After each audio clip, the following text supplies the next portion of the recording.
Ito yung pinaka pointer nila dito guys.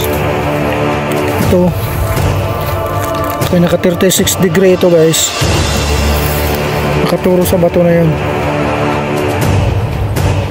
Yan, saka ito sa taas meron din isa doon guys. Ano ang sa tingin nyo guys, may laman kaya ito? Maraming marka ito guys. May yung isang malaking bato dyan.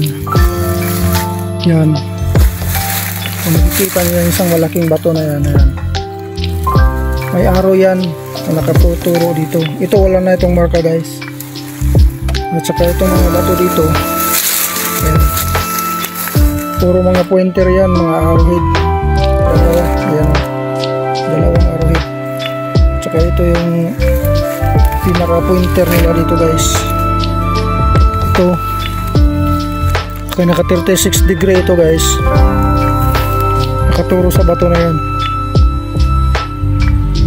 Yan, saka ito sa taas meron din isa doon. Pero guys, ito po yung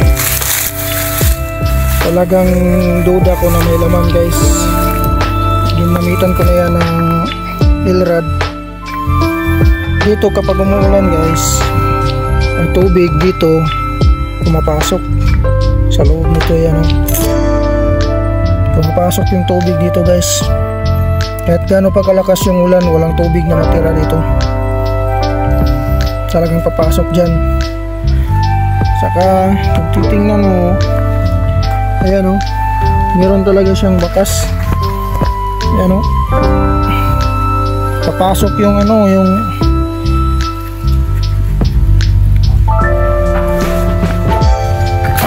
ayan tingnan niyo yung bato na yan. Talagang tinatapal lang yan. Ayan tinatapal lang yan.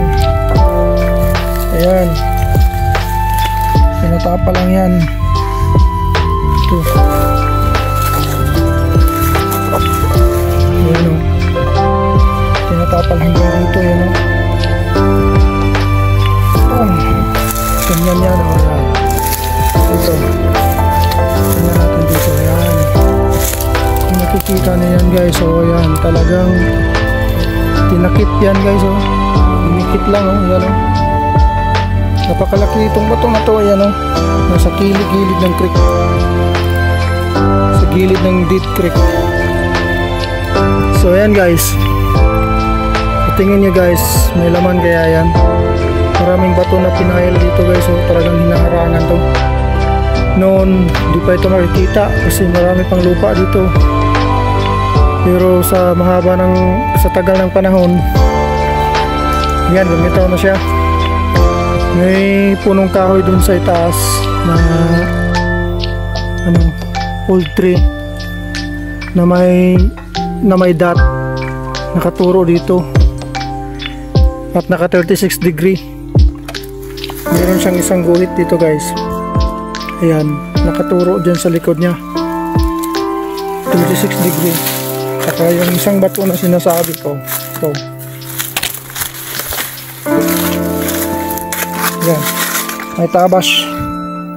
Ayan pointer yan, arrowhead. Ayan pointer papunta dun sa mga arrowhead din na mga bato dyan, at nakaturo doon sa isang bato na yan. At saka ito guys, isang tabas guys, talagang diretso sa bato na yan.